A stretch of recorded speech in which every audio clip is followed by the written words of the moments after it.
제16장. 욥이 대답하여 이르되 이런 말은 내가 많이 들었나니 너희는 다 재난을 주는 위로자들이로구나. 헛된 말이 어찌 끝이 있으랴. 네가 무엇에 자극을 받아 이같이 대답하는가? 나도 너희처럼 말할 수 있나니 가령 너희 마음이 내 마음 자리에 있다 하자. 나도 그럴듯한 말로 너희를 치며 너희를 향하여 머리를 흔들 수 있느니라. 그래도 입으로 너희를 강하게 하며 입술의 위로로 너희의 근심을 풀었으리라. 내가 말하여도 내 근심이 풀리지 아니하고 잠잠하여도 내 아픔이 줄어들지 않으리라. 이제 주께서 나를 피로하게 하시고 나의 온 집안을 패망하게 하셨나이다. 주께서 나를 시들게 하셨으니 이는 나를 향하여 증거를 삼으심이라. 나의 파리한 모습이 일어나서 대면하여 내 앞에서 증언하리이다. 그는 진노하사 나를 찢고 적대시하시며 나를 향하여 이를 갈고 원수가 되어 날카로운 눈초리로 나를 보시고 우리들은 나를 향하여 입을 크게 벌리며 나를 모욕하여 뺨을 치며 함께 모여 나를 대적하는구나. 하나님이 나를 악인에게 넘기시며 행악자의 손에 던지셨구나. 내가 평안하더니 그가 나를 꺾으시며 내 목을 잡아 나를 부서뜨리시며 나를 세워 관역을 삼으시고 그의 화살들이 사방에서 날아와 사정없이 나를 쏘므로 그는 내 콩팥들을 꿰뚫고 그는 내 쓸개가 땅에 흘러나오게 하시는구나. 그가 나를 치고 다시 치며 용사같이 내게 달려드시니 내가 굵은 배를 꿰매어 내 피부에 덮고 내 뿔을 티끌에 더럽혔구나. 내 얼굴은 울음으로 붉었고 내 눈꺼풀에는 죽음의 그늘이 있구나. 그러나 내 손에는 포악이 없고 나의 기도는 정결하니라. 땅아, 내 피를 가리지 말라. 나의 부르짖음이 쉴 자리를 잡지 못하게 하라. 지금 나의 증인이 하늘에 계시고 나의 중보자가 높은 데에 계시니라. 나의 친구는 나를 조롱하고 내 눈은 하나님을 향하여 눈물을 흘리니 사람과 하나님 사이에와 인자와 그 이웃 사이에 중재하시기를 원하노니 수년이 지나면 나는 돌아오지 못할 길로 갈 것임이니라.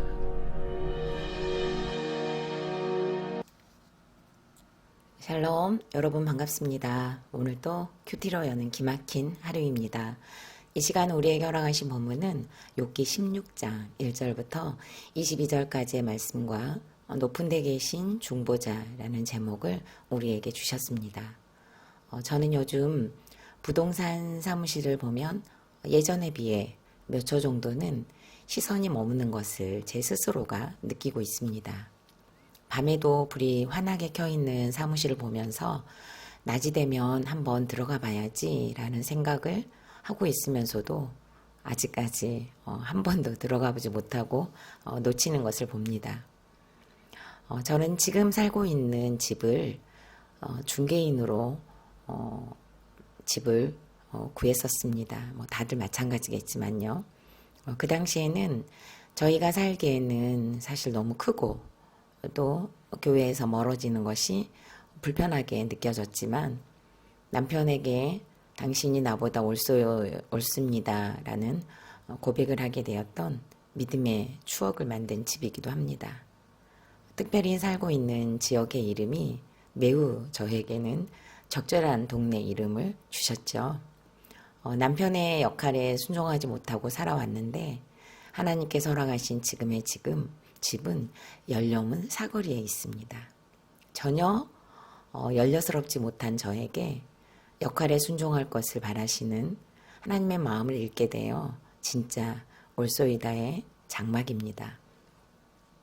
중개인이었던 지인은 부동산과 주인 저를 연결하여 지금의 집을 계약하도록 돕는 역할을 해주었고 그 당시에는 너무 넓다고 느꼈지만 넓었기 때문에 또 친정 엄마께서 부담 없이 함께 계실 수 있고 또 부부 목장 예배도 충분하게 모일 수 있어서 너무너무 감사히 누리고 있는데요.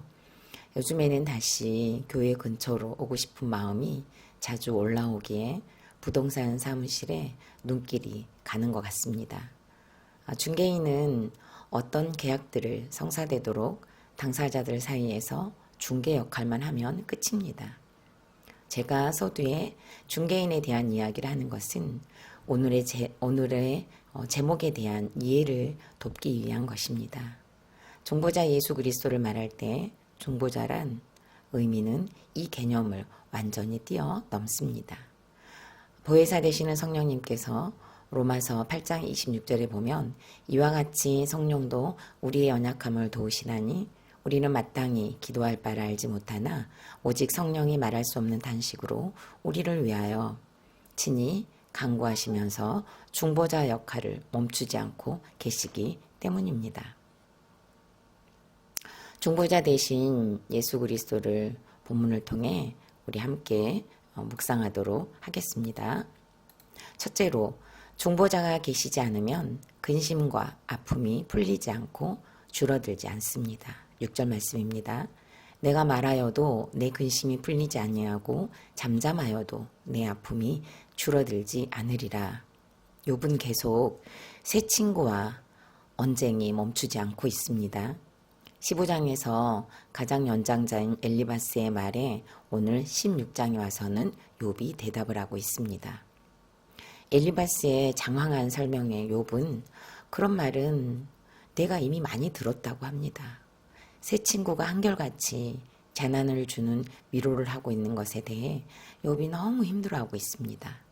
해석이 되지 않은 고난 앞에 있는 욥에게 지적질만 하고 지식만 늘어놓고 있어서 욥은 정신적으로도 지쳐가고 있는 것입니다. 급기야 욥은 친구들에게 너희들이 하는 말은 헛된 말이라고 하면서 어떻게 의미 없는 말들을 이렇게 끝이 없도록 할 수 있냐고 합니다. 나도 너희처럼 말할 수 있다고 합니다. 그러면서 가령 입장을 바꿔놓고 생각해 보라고 하면서 나도 그럴듯한 말로 너희를 치며 너희를 향해 머리를 흔들 수 있겠지만 그래도 너희들을 위로하고 근심을 풀어주었을 것이라고 하네요. 하지만 6절 말씀에서 욥은 인간의 그 어떤 말도 지금 욥의 근심 어린 고난이 풀리지 않을 것과 그렇다고 말을 하지 않는다 하여도 이 고난의 아픔이 결코 줄어들지 않을 것을 토로합니다. 사람의 이로나 말이 답을 주거나 근심을 풀리게 하거나 아픔을 손톱만큼도 줄어들지 못하게 한다는 고백입니다. 이것은 사람의 영역이 아니라 하나님의 영역이며 이 영역의 주인은 바로 중보자 대신 예수 그리스도이시기 때문입니다. 죄인이라고 고백하는 공동체는 중보자 대신 예수님으로 만들어진 공동체입니다. 지금 욥의 새 친구는 하나님에 대한 지식을 너무도 많이 알고는 있었지만 알고 있었을 뿐 중보자 대신 구속사의 주인공 되시는 예수님이 없는 공동체로 보입니다. 무엇으로 이것을 알 수 있을까요? 그것은 새 친구가 하나같이 나의 죄를 오픈하면서 욥을 공감하는 것이 아니라 단 한 명도 자기의 죄를 고백하고 회개하는 곳으로 드러나지 않고 하나같이 약속이 난 것처럼 모두 너의 죄만 오픈하라고 다그치고 유인하고 몰아붙이고 있기 때문입니다. 옳고 그름과 인과응보로 욥의 허다하고 무수한 말들을 쏟아내고 있으니 욥은 헛된 말로 들릴 수밖에 없었을 것 같습니다. 아무리 입장을 바꿔 생각을 해본들 내가 죄인이라는 인식이 없는 그리고 회개가 없는 말들은 상대방을 아프게 하고 더 고통스럽게 해서 재난을 주는 이로자밖에는 될 수 없다는 것을 보여주는 것 같습니다. 저는 지난주 목요일 저녁에 일을 마치고 돌아와 잠을 자야 하는데 쉽게 잠들지 못하고 새벽 3시가 가까운 시간까지 남편이 유튜브를 시청하는 것 때문에 잠에서 깨어나 다시 잠을 자려고 했지만 핸드폰에서 나오는 빛과 이어폰 사이로 나오는 소리 때문에 잠들지 못하고 또 잠들지 못하니까 결국은 혈기가 나서 잠바를 입고 교회로 걸어와야 했습니다. 얼마나 화가 났던지 중간쯤까지는 인적이 드문 길을 걸어오는데도 무섭지가 않았습니다. 그러다가 혈기가 점점 사라진 자리에 무서움이 생기고 그러다 보니 주위를 두리번거리면서 교회를 향해 정말 총총걸음으로 쉬지 않고 걸어와야 했습니다. 새벽 예배를 나가야 한다는 생각에 집중하다 보니 수면을 방해하는 남편에게 생색이 올라왔고 낮에는 움직이고 밤에는 잠을 자는 일상생활을 살아내지 못하는 남편에게 정죄감이 올라왔습니다. 옳고 그름의 잣대를 습관처럼 들이대고 있는 저를 보았습니다. 여전히 반복되는 남편의 일상과 여전히 반복되는 저의 옳고 그름과 정죄감 그리고 뒤따라오는 무시의 감정을 가지고 말씀을 폈습니다. 하나님께서는 이 문제를 가지고 나가는 저에게 욥기 13장 26절의 말씀을 눈여겨보게 하셨습니다. 주께서 나를 대적하사 괴로운 일들을 기록하시며 내가 젊었을 때에 지은 죄를 내가 받게 하시오며 아멘. 가지고 있는 펜으로 밑줄을 그으며 아멘이 되었습니다. 결혼해서 보았던 남편의 모습은 지금의 모습과 전혀 다르지 않습니다. 그것은 제가 젊었을 때에 남편을 돕지 못한 죄가 드러나는 것과 같다고 말씀하시는 것 같았습니다. 결혼하여 남편의 무너진 일상을 도와야 했지만 이해가 되고 납득이 되지 않아 괴로운 일들을 기록하는 시간들이 되었었습니다. 또한 이렇게 무너진 일상은 장례식장을 예약해야 하는 뇌출혈을 일으키는 원인이 되기도 했지만 다시 살려주신 기회의 삶을 살고 있으면서도 여전히 무너진 일상을 세우는 것이 이토록 쉽지가 않습니다. 하나님께서는 여전히 정죄감과 옳고 그름으로 돕는 역할에서 너무너무 자주 벗어나 있는 저의 현주소를 이렇게 일상을 살지 못하는 남편을 통해 드러내셨다는 것으로 해석이 되어 회개가 됐습니다. 그렇지만 잠을 자야 되겠기에 조경으로 남편에게 물어보고 교회에서 자야겠다는 생각을 했고 남편은 허락을 해 주었지만 교육자 나눔 시간에 목사님께서는 이 일로 남편이 싫어하는 것으로 오해할 수도 있으니 안대와 기마개를 하고 집에서 잠을 자도록 하라는 처방을 해주셨습니다. 당장 기마개를 구입해서 처방에 순종하며 집에서 자는 적용을 하기로 했습니다.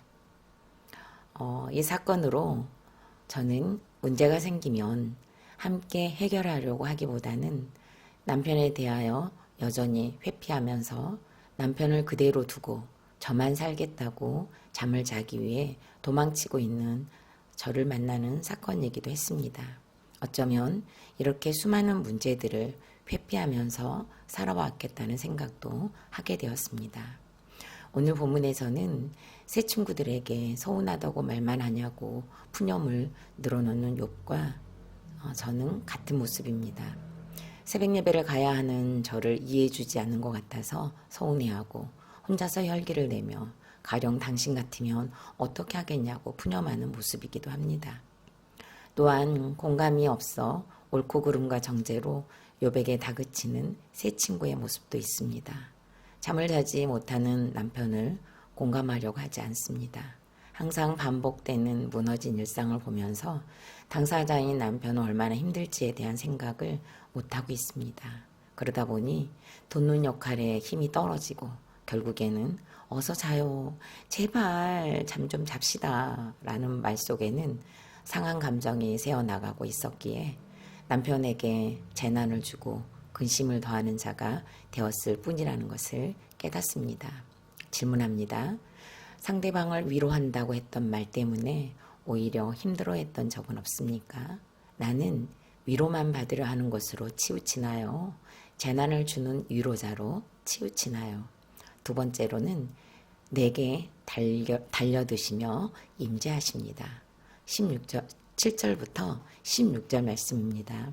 매우 길지만 제가 읽어드리도록 하겠습니다. 이제 주께서 나를 피로하게 하시고 나의 온 집안을 패망하게 하셨나이다. 주께서 나를 시들게 하셨으니 이는 나를 향하여 증거를 삼으심이라. 나의 파리한 모습이 일어나서 대면하여 내 앞에서 증언하리이다. 그는 진노하사 나를 찢고 적대시하시며 나를 향하여 이를 갈고 원수가 되어 날카로운 눈초리로 나를 보시고 무리들은 나를 향하여 입을 크게 벌리며 나를 모욕하여 뺨을 치며 함께 모여 나를 대적하는구나. 하나님이 나를 악인에게 넘기시며 행악자의 손에 던지셨구나. 내가 평안하더니 그가 나를 꺾으시며 내 목을 잡아 나를 부서뜨리시며 나를 세워 관역을 삼으시고 그의 화살들이 사방에서 날아와 사정없이 나를 쏘므로 그는 내 콩팥들을 꿰뚫고 그는 내 쓸개가 땅에 흘러나오게 하시는구나. 그가 나를 치고 다시 치며 용사같이 내게 달려드시니 내가 굵은 배를 꿰매어 내 피부에 덮고 내 뿔을 티끌에 더럽혔구나. 내 얼굴은 울음으로 붉었고 내 눈꺼풀에는 죽음의 그늘이 있구나. 아멘. 7절부터 15절, 16절까지의 말씀을 굳이 읽어드렸습니다. 그것은 절절마다 욥이 지금 만나고 있는 고난을 다양하면서도 구체적으로 묘사하고 있었기 때문입니다. 절마다 드러난 정말 30가지 가까이 되는 고난의 종류를 표현하고 있다고 볼 수 있습니다. 욥은 이 모든 고난을 주께서 하셨다고 합니다. 16절 말씀에 이렇게 많은 고난과 아픔을 통해서 욥은 얼굴이 붉어질 정도로 울어야했고 눈꺼풀에는 죽음의 그늘이 질 정도라고 하면서 극한 그의 고난의 정도를 드러내고 있습니다. 한계치의 고난 앞에서 욥은 아무것도 할 수 없고 이렇게 고난의 정도를 탄식하는 것밖에는 할 수 있는 것이 없는 모습을 그대로 표현하고 있습니다. 이렇게 중보자 대신 그리스도의 임재는 다양하게 임하는 것 같습니다. 몇 번이나 읽어도 우리의 고난을 그대로 표현하는 것 같아 다시 한번 읽어드리고 싶지만 좀 길어서 다시 읽어드리는 것은 좀 힘들고요. 또 눈으로 다시 읽어보아도 어쩜 이렇게 위로가 되는지 모르겠습니다. 큐티인에서는요. 이처럼 우리도 고난의 이유를 알 수 없고 그런 고난을 주시는 하나님이 이해가 되지 않을 때가 있습니다. 하지만 그런 때라도 하나님 앞에 내 마음을 있는 그대로 토로하는 것이 곧 믿음입니다. 라고 해석을 해주고 있습니다. 말씀으로 고난을 해석받기 전에는 이렇게 장황한 고난의 종류들을 읽기가 쉽지 않았던 기억이 납니다. 이런 고난은 성경에만 있고 나에게는 일어나지 않아야 하고 일어나면 안 될 것 같은 교만함이 자리 잡고 있었다는 것을 깨닫습니다. 그러나 이제는 구속사를 알고 말씀으로 고난을 해석받은 사건들이 쌓이다 보니 7절부터 16절까지 욥이 만난 고난의 종류들이 낯설지가 않고 오히려 친근하게 다가오는 것 같고 이만한 고난까지는 주시지 않았다는 것으로 깨닫게 하시니 저의 죄보다 감해 주신 고난의 질과 양은 은혜라고 밖에 설명할 방법이 없는 것 같습니다. 시몬 지파가 어제 대배 시간에 우리 여러분들 은혜 많이 받으셨죠? 정말 한평도 그 지파에게 다른 지파들은 다 지파별로 땅을 분배받았지만 시몬 지파는 인구가 너무 작아서 그렇게 분배를 못 받았잖아요. 어쩌면 저에게 있어서는 시므온 지파처럼 분배받은 땅이 없는 것 같이 저는 어릴 때부터 늘 가난에 노출이 되어 있었던 것 같습니다. 그리고 결혼 후에도 동일하게 이어졌던 가난한 환경은 말씀이 없었으면 연민으로 열등감 덩어리로밖에 살 수 없었을 것입니다. 딸이 고3 때 오울과 무기력으로 정신과를 같이 다녀오면서 나누던 나눔이 기억이 납니다. 엄마는 어릴 때부터 가난했었어. 그래서 너무 가난하다 보니 고등학교를 가지 못해서 학업에 열등감이 생겼단다. 그리고 아빠를 만나 결혼했는데 외벌이로 살다 보니 아무리 열심히 해도 형편이 좋아지지 않는 환경에다가 너희들에게 학원 한 곳도 보낼 수 없다는 것이 너무너무 힘들고 속상했었다고 했습니다. 그런데 구속사를 만나고 말씀으로 해석받은 것은 하나님께서는 지금의 가난을 잘 버틸 수 있도록 어릴 때부터 훈련시키셨다는 것이 믿어져서 너무 감사하다고 했습니다. 갑자기 찾아온 가난이 아니어서 어떻게 삶을 살아야 하는지 금방금방 떠오르게 하셨고 가계부를 기록하는 습관을 가지면서 수입을 알고 수입에 맞춰 지출을 조절하면서 살 수 있는 힘이 어렵지 않게 생겼다고 나눴습니다. 그러면서 지금 네가 겪고 있는 이 우울과 무기력을 하나님께서는 반드시 쓰실 거라고 하면서 우리 피투성이라도 살아내고 하루만 살고 정말 잘 버티기만 해보자고 하면서 딸의 손을 잡고 걸었던 때가 기억이 납니다. 김양지 목사님은 우리 모두가 겪고 있는 절대치의 고난을 에스겔서 47장 12절 말씀을 인용하여 약재료라고 해석을 해 주셨습니다.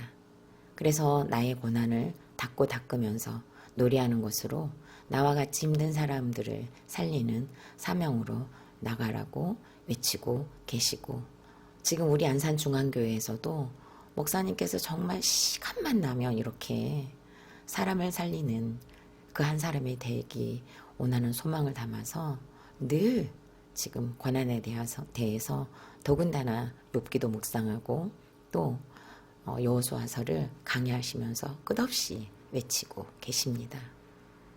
비록 지금 욥처럼 비통해하고 해석되지 않아 혼란 속에 있더라도 이 고난 때문에 이 아픔 때문에 비록 혼란 속에 있더라도 조금 전에 큐티인 해석을 제가 읽어드렸잖아요.